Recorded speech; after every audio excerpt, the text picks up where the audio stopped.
누가복음 1장 26절에서 38절까지 말씀입니다. 누가복음 1장 26절에서 38절까지 제가 가지고 있는 성경은 신약성경 87페이지 누가복음 1장 26절에서 38절 우리 같이 천천히 합독하겠습니다. 여섯째 달에 천사 가브리엘이 하나님의 보내심을 받아 갈릴리 나사렛이란 동네에 가서 다윗의 자손 요셉이라 하는 사람과 약혼한 처녀에게 이르니 그 처녀의 이름은 마리아라. 그에게 들어가 이르되 은혜를 받은 자여 평안할지어다. 주께서 너와 함께 하시도다 하니 처녀가 그 말을 듣고 놀라 이런 인사가 어찌함인가 생각하며 천사가 이르되 마리아여 무서워하지 말라. 내가 하나님께 은혜를 입었느니라. 보라 내가 잉태하여 아들을 낳으리니 그 이름을 예수라 하라. 그가 큰 자가 되고 지극히 높으신 이의 아들이라 일컬어질 것이요 주 하나님께서 그 조상 다윗의 왕위를 그에게 주시리니 영원히 야곱의 집을 왕으로 다스릴 것이며 그 나라가 무궁하리라.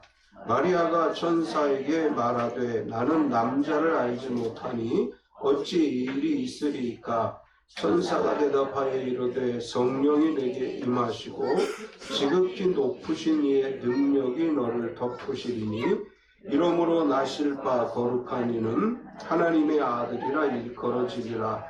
보라 내 친족 엘리사벳도 늙어서 아들을 배웠느니라. 보라 임신하지 못한다고 알려진 이가 이미 6달이 되었나니 대저 하나님의 모든 말씀은 능하지 못하심이 없느니라.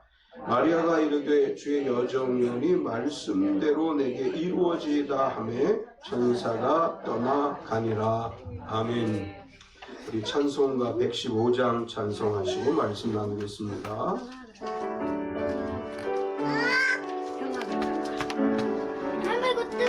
기쁘다 구주 오셨네 만백성 맞으라 본교회여 다 일어나 다 찬양하여라 다 찬양하여라 다 찬양하여라 구세주 탄생했으니 다 찬양하여라 이 세상에 만물들아 다 화답하여라 다 화답하여라 다 화답하여라 온 세상 죄를 사하려 주 예수 오셨네 죄와 슬픔 몰아내고 다 구원하시네 다 구원하시네 다 구원하시네 은혜와 진리 되신 주 다 주관하시니 만국에서 구주 앞에 다 경배하여라 다 경배하여라 다 경배하여라.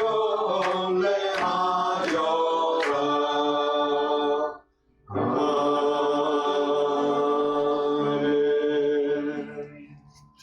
우리 서로 환영하겠습니다. 주님의 이름으로 당신을 환영합니다. 앞뒤 옆 사람을 박수로 환영하겠습니다. 주님의 이름으로 환영합니다. 우리 서로 축복하겠습니다. 봄은 봄날에 마음은 평안하게 삶을 행복하게. 지난주는 많이 추웠는데 이번 주는 좀 날씨가 풀릴 것 같다고 합니다. 우리 참빛교회 모든 가족들이 건강하고 평안하고 행복한 한 주간 되시기를 축원합니다. 아멘. 그 송구영신 예배 때 감사기도와 또 2024년 소원기도 적는 거 지금 저기 인쇄를 해놓기도 했지만 밴드에 올려져 있으니까 컴퓨터를 다룰 줄 아시는 분들은 그 밴드에 올려져 있는 파일 다운 받으셔서 쳐서 저한테 보내주시면 더 좋을 것 같아요. 그냥 써서 이렇게 내는 것보다 그 사전에 이렇게 컴퓨터로 작업을 해서 저에게 보내주시면, 아니면 거기 뭐 밴드에 댓글로 올려주시든지 저에게 카톡으로 보내주시든지 하면 제가 출력을 해서 사용하도록 하겠습니다. 또 송구영신 예배 오시지 못하시는 분들도 기도 제목은 제출해 주시면 기억해서 기도해 드리도록 하겠습니다. 작년에 송구영신 예배 그 기도 제목 제출할 때 보니까 그 대부분이 다 감사기도, 2022년에 감사기도가 있었는데 몇몇 분은 감사할 일이 별로 없었나 봐요. 그냥 감사기도 놓고 소원기도만 이렇게 제출을 하셨는데, 그래도 감사할 일이 있을 것 같으니까 잘 돌아보시고 감사기도를 먼저 작성하시고 그리고 소원기도를 이렇게 작성해서 제출해 주시면 감사하겠습니다. 오늘은 대림절 네 번째 주일이죠. 네 번째 주일의 주제는 기쁨으로 오실 주님을 기다린다입니다. 이 땅에 오실 주님을 기쁨으로 준비하고 기다리는 날이 대림절 네 번째 주일입니다. 오늘 대림절 네 번째 주일이면서 성탄 전야로 성탄절만큼 바쁘고 즐거운 날이라고 할 수 있습니다. 우리나라의 성탄절은 과거에 비해서 많이 조용해졌죠. 과거에는 학생들이 12월 초에 방학을 하고 아이들이 지금처럼 학원을 많이 안 다녔기 때문에 12월 초부터 교회에 모여서 성탄을 준비했다면, 지금 방학도 늦고 방학을 해도 학원에 가야 되고 그래서 교회에 모여서 성탄을 준비하는 것이 조금 어려워지는 그런 상황이 돼서 교회들마다 성탄절이 조용하게 이렇게 지내는 그런 분위기로 바뀌어져 가고 있습니다. 어제 이렇게 이제 성탄절 그 카드를 쭉 카톡으로 보냈는데 어느 분이 저에게 이런 답장을 보내왔어요. 목사님, 옛날에 왁자지껄하게 보냈던 성탄절이 그리워요. 새벽성도 돌고 그랬던 그 시절이 생각납니다. 이렇게 어떤 분이 저에게 보내왔어요. 나도 그립다 속으로. 굉장히 우리가 예전에 지냈던 그 성탄절만큼 지금 화려하고 멋있는 성탄절을 보내지 못하고 조용한 성탄을 보냅니다. 그런데 어떤 의미에서 보면 성탄의 진정한 의미를 되새기는 시간이 되어 가고 있다, 이렇게 볼 수 있습니다. 예수님께서 인간의 몸을 입고 오셨을 때 베들레헴은 사실 고요했습니다. 조용했습니다. 그런 가운데서 조용하게 이 땅에 오신 예수님께서 인류를 구원하셨습니다. 우리가 성탄절을 조용하게 보내지만 이 땅에 오신 예수님의 은혜와 사랑을 되새겨보면서 성탄의 진정한 의미를 생각하고 성탄의 은혜를 누리는 복된 시간이 됐으면 좋겠습니다. 성탄절은 우리에게 가장 큰 축제의 날이지만 예수님께서는 인간의 몸을 입고 하늘 보좌를 버리시고 오신 날이고, 또한 이 성탄의 예수 그리스도의 탄생에는 그 탄생을 위해서 아픔을 겪어야만 했던 사람들이 있는데, 그 중에서 특별히 마리아는 자신에게 있어서 한 아기가 태어난다는 것은 큰 기쁨이지만 마리아에게 있어서 예수 그리스도가 이 땅에 오시는 잉태와 그리고 탄생의 이야기 속에서는 마리아의 헌신과 아픔이 있다는 사실을 우리가 알 수 있습니다. 예수님의 육신의 어머니 마리아에게 성탄은 즐겁고 기쁘고 복된 날이라기보다는 아픔을 가슴에 품고 견디면서 이겨내야만 했던 시간들 속에서 일어난 일입니다. 평범한 젊은 여인이었던 마리아는 요셉이라는 신실한 청년과 결혼하기로 약속을 하고 정혼을 하고 이제 결혼식을 앞두고 있는 상황입니다. 전통적으로 유대인들은 정혼하고 결혼하는데 약 1년 정도의 시간이 걸리기 때문에 마리아와 요셉은 정혼을 하고 이제 막 결혼 준비를 하게 된 상황이었을 것입니다. 그런데 마리아에게 하나님께서 예수님을 잉태하게 하셨습니다. 요셉과 결혼해서 행복한 가정을 이루려는 꿈에 부풀어 있던 마리아는 어느 날 갑자기 천사의 방문을 받았고 결혼도 하지 않은 처녀의 몸으로 아이를 잉태하는 상황이 되었습니다.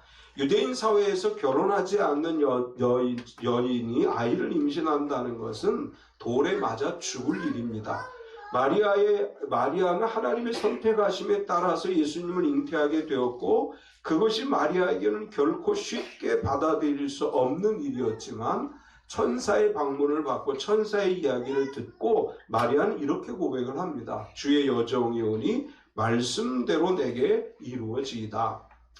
예수님의 잉태를 마리아가 수용했습니다. 성탄절은 우리 모두에게 기쁜 날이지만 마리아의 희생과 헌신으로 이루어진 날이다. 이렇게 우리가 알 수 있습니다. 오늘 마리아의 고백인 말씀대로 이루어지이다 라는 말씀을 제목으로 해서 은혜를 나누려고 하는데 오늘 말씀을 통해서 우리가 발견할 수 있는 것은 첫 번째로 천사 가브리엘의 방문입니다. 누가복음은 예수님의 탄생 이야기에 앞서서 침례 요한의 출생 이야기를 먼저 기록을 합니다.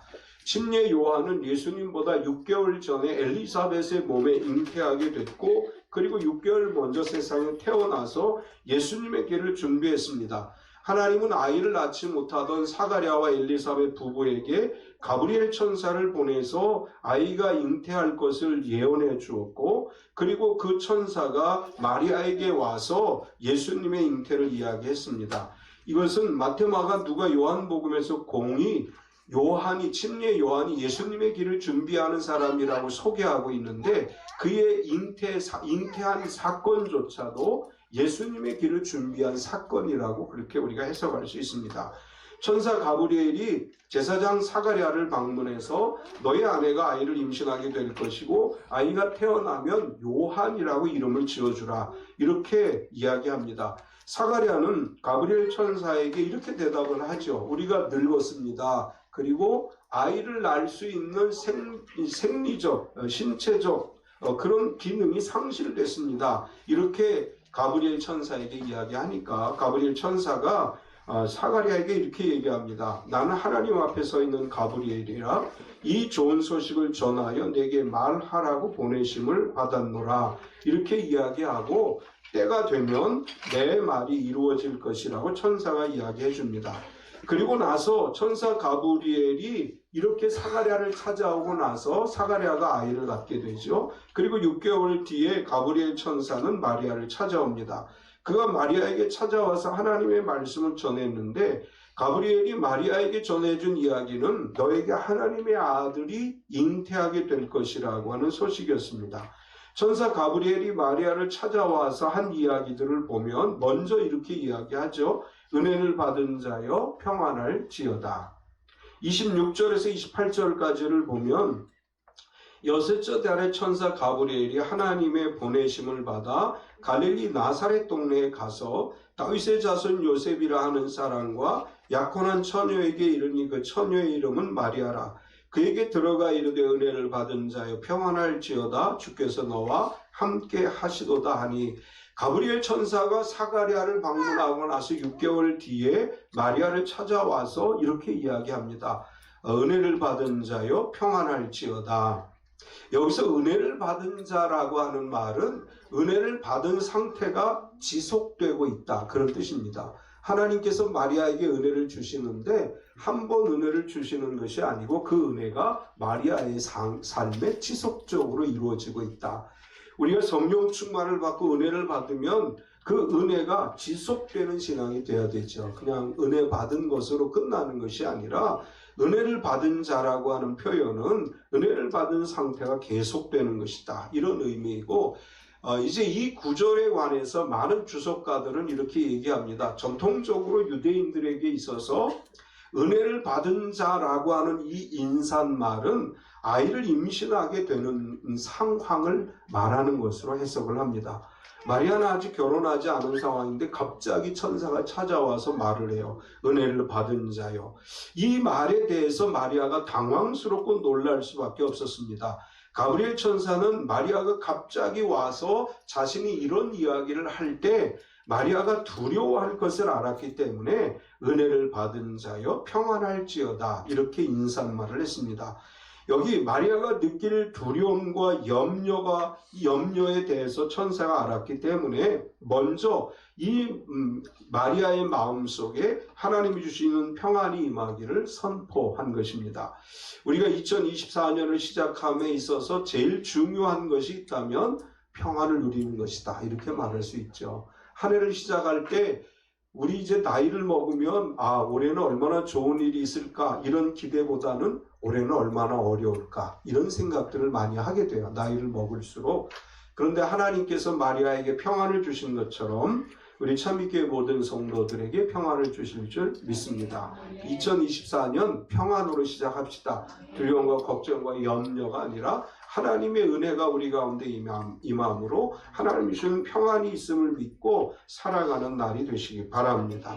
계속해서 천사는 주께서 너와 함께 하시도다, 이렇게 인사를 합니다. 28절을 다시 보면 그에게 들어가 이르되 은혜를 받은 자여 평안할지어다, 주께서 너와 함께 하시도다 하니, 가브리엘 천사는 마리아에게 은혜를 받은 자여 평안할지어다 인사한 다음에 주께서 너와 함께 하신다, 이렇게 인사를 했습니다.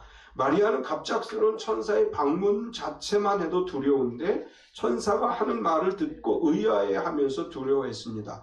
그런 상황 속에서 천사는 마리아에게 평안하라, 이렇게 선포한 다음에 주께서 너와 함께 계시니 두려워하지 말라, 이렇게 말하는 것입니다.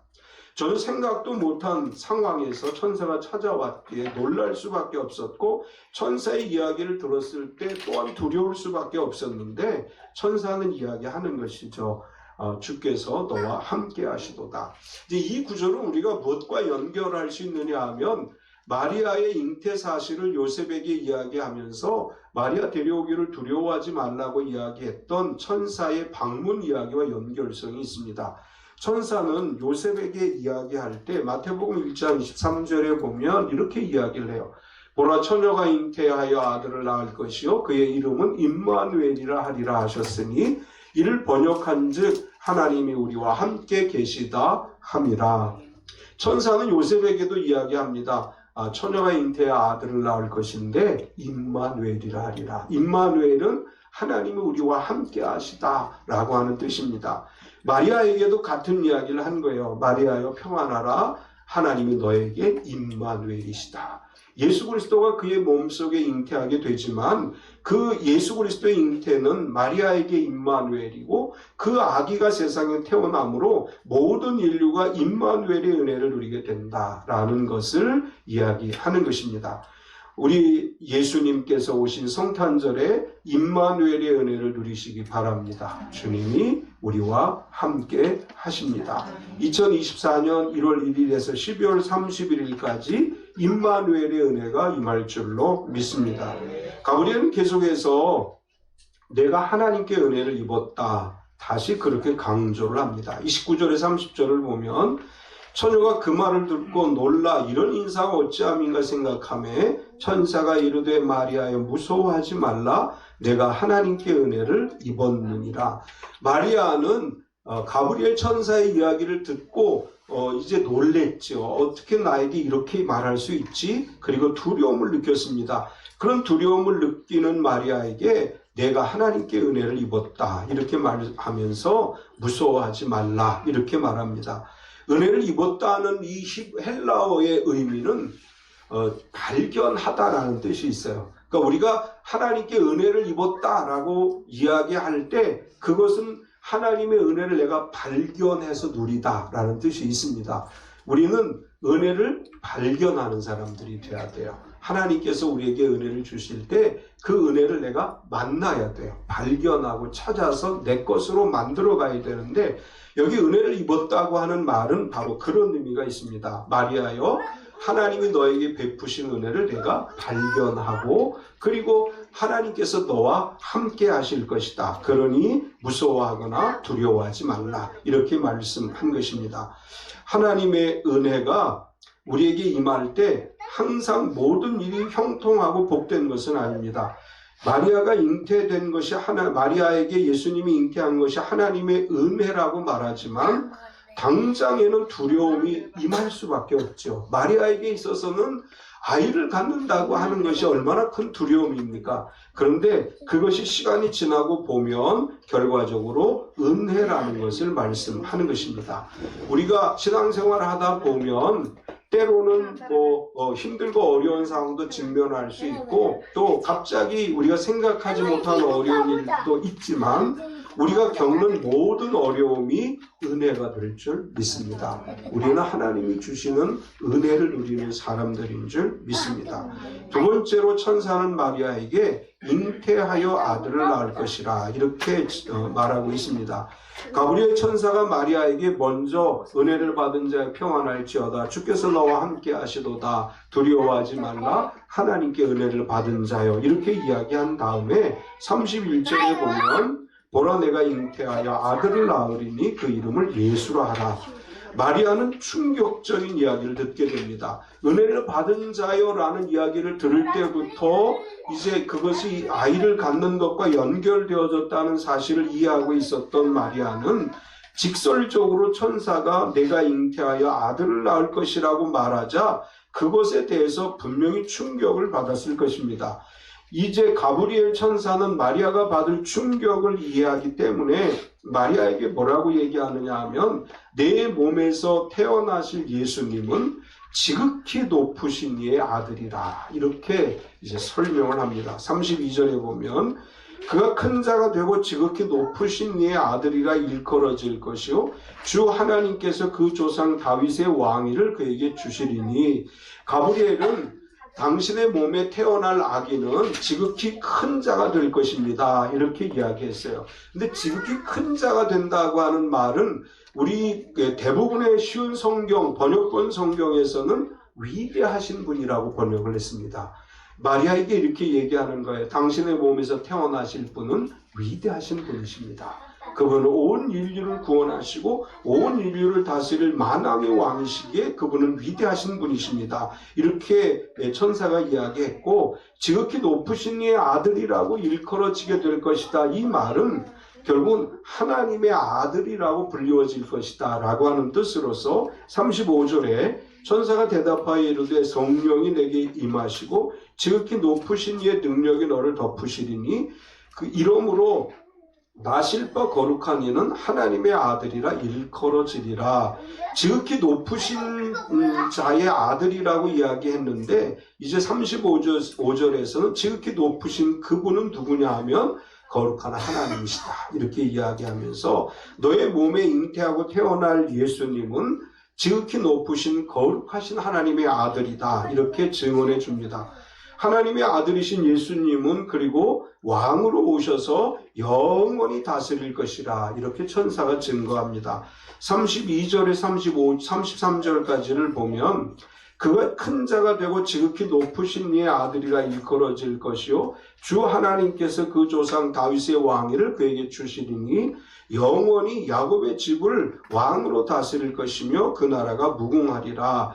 하나님의 아들로 오실 예수 그리스도는 다윗의 왕위를 이어서 왕으로서 우리를 다스릴 것인데 영원히 다스릴 것이다. 이렇게 말씀합니다. 예수님은 우리의 왕으로 오셨습니다. 물론 세상의 왕과는 차원이 다르죠. 그 시대의 로마 황제라든지 아니면 헤롯이라든지 이런 왕과 전혀 다른 왕으로 오셨고 세상의 권세가 아닌 하늘의 권세를 가지고 오셨습니다. 예수님께서 우리의 왕으로 이 땅에 오셔서 우리를 영원히 다스리시고 우리는 그분의 다스림을 받음으로 하나님 나라의 백성으로 살아가게 되는 줄 믿습니다. 예수님은 인류를 구원하실 구세주로 이 땅에 오셨고 온 인류에게 생명을 주시는 생명의 주님으로 이 땅에 오셨고 하나님 나라의 통치자로 이 땅에 오셔서 우리를 이 땅에서 다스려 주십니다. 예수님께서 오셔서 말씀을 전하실 때 이미 하나님 나라가 임했다고 말씀하셨어요. 우리는 예수님을 구세주로 영접하는 순간 우리 안에 하나님 나라가 임했고 하나님 나라의 통치자이신 예수님께서 우리를 다스리십니다. 예수님은 나의 왕이시고 재림의 왕이시고 영원히 우리를 다스릴 왕이십니다. 비록 인간의 몸을 입고 아기로 오셨지만 예수님은 영원한 왕으로 오신 것입니다. 우리는 왕으로 오신 예수님의 탄생일을 기뻐하고 축하하는 것입니다. 가브리엘 천사의 말을 들은 마리아는 천사의 말을 이해할 수 없었습니다. 그래서 이렇게 질문해요. 나는 남자를 알지 못하는데 어찌 이 일이 있으리까? 나는 결혼하지도 않았습니다. 아직 남자와 어떤 육체적 관계도 맺지 않았습니다. 그런데 어떻게 나에게 이런 일이 일어날 수 있습니까? 34절을 보면 마리아가 천사에게 말하되 나는 남자를 알지 못하니 어찌 이 일이 있으리까? 마리아는 천사가 하는 말을 듣고 놀랬습니다.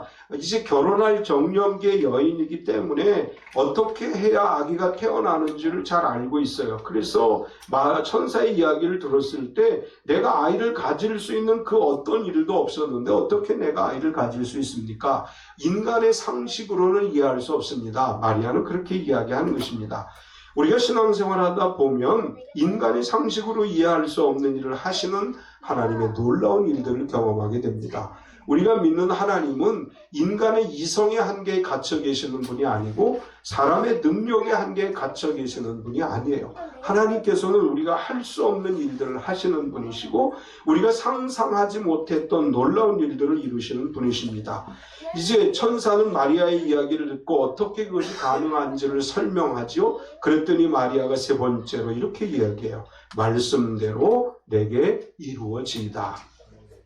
마리아는 하나님께서 천사를 보내서 자기에게 아이를 임신하게 될 것이고 태어나게 될 것이다라고 이야기할 때 그 논리적으로 맞지 않습니다. 그건 불가능합니다. 어떻게 그게 가능합니까? 그렇게 물었고 그것에 관해서 천사가 어떻게 그 아이가 임신할 수 있고 태어날 수 있는지를 설명하게 되는데 이렇게 설명을 하죠.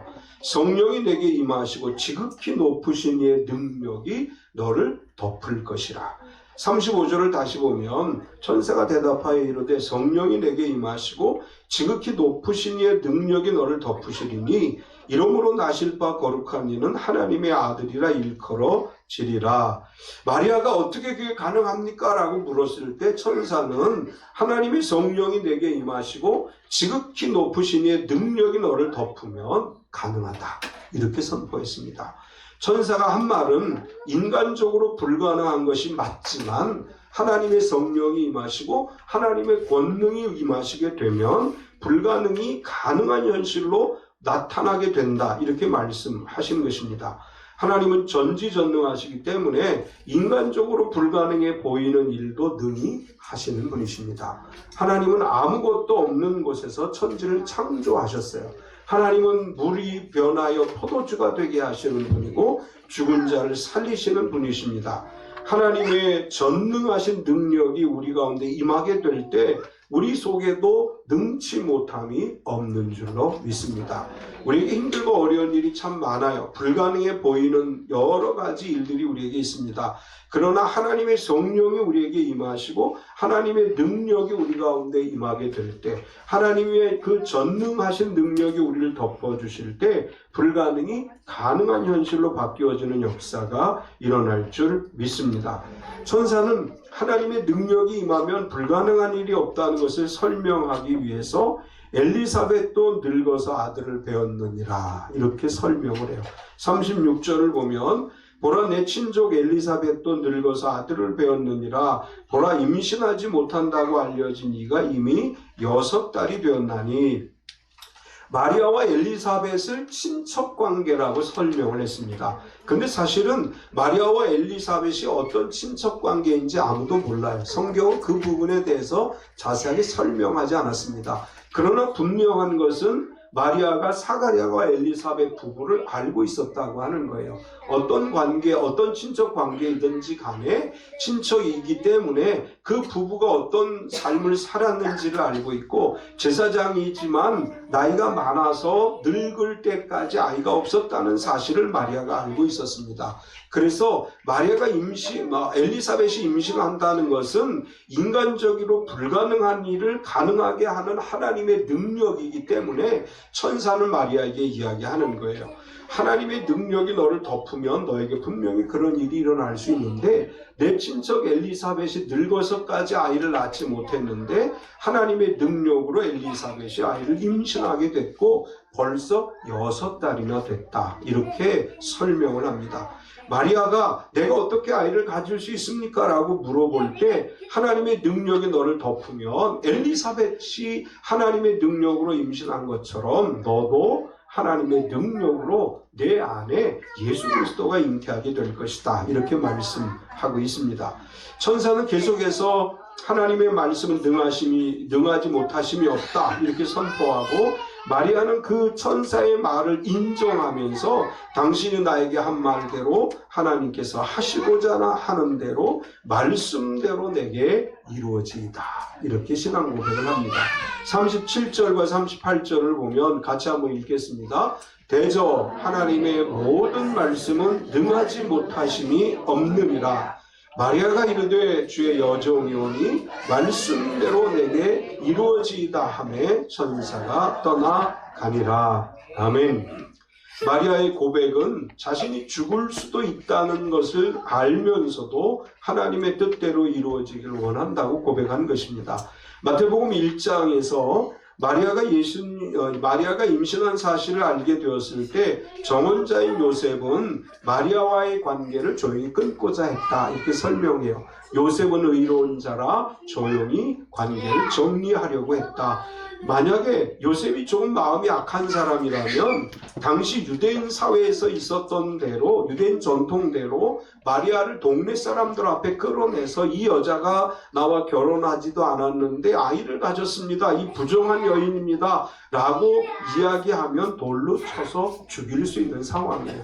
그런데 요셉은 마리아를 죽음으로 내몰지 않고 조용히 정은 깨려고 했다. 마태복음 1장에 그렇게 기록을 합니다. 누가복음 1장에서 마리아의 순종의 결단을 이야기할 때 우린 마태복음 1장의 이야기를 생각할 수 있습니다. 마리아는 자기가 죽을 수도 있다는 사실을 알면서도 그럼에도 불구하고 하나님의 말씀대로 이루어지기를 수용했습니다. 하나님의 역사는 순종하는 사람들을 통해서 나타나는 줄 믿습니다. 주의 말씀대로 이루어지다 라고 신앙 고백을 하고 내게 어떤 어려움이 오더라도 내가 주의 말씀대로 순종하겠습니다 라고 고백하는 사람들을 통해서 하나님의 역사를 바꾸어가고 하나님의 기적을 이루어갑니다. 우리를 통해서 주님 일하시기를 원하십니다. 찬빛교회를 통해서 우리 찬빛교회 성도 한 사람 한 사람을 통해서 우리 성도들이 경영하는 사업체와 직장을 통해서 하나님이 일하시기를 원하십니다. 우리가 주님께 고백할 것은 주의 말씀대로 우리의 가정에, 우리의 사업체에, 우리의 직장에 이루어지기를 원합니다. 이런 고백이 있어야 될 줄 믿습니다. 이런 고백이 있다고 해서 모든 것이 형통한 건 아닙니다.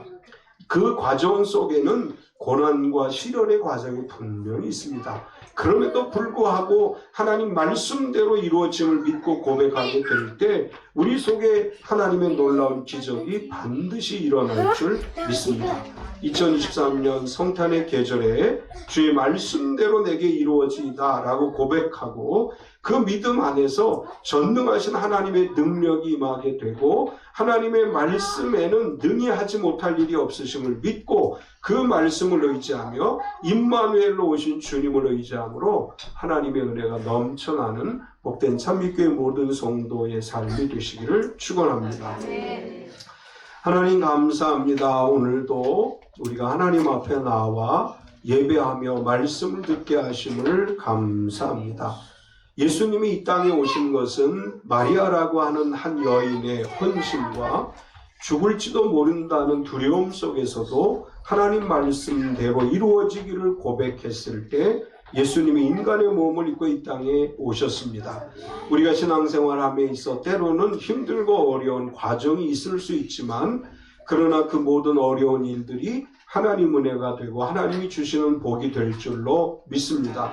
마리아를 통해 예수님을 이 땅에 보내주신 하나님, 찬빛교회가 구원의 도구가 되게 하시며 많은 사람들에게 생명을 나누는 교회가 되게 하여 주시옵소서. 우리 참빛교회 성도 한 사람 한 사람 붙들어 주셔서 올 한 해 힘들고 어려웠던 일들이 2024년에 은혜와 복이 되게 하시고 형통한 역사가 일어나게 하여 주시옵소서. 예수님의 이름으로 기도드리옵나이다. 아멘.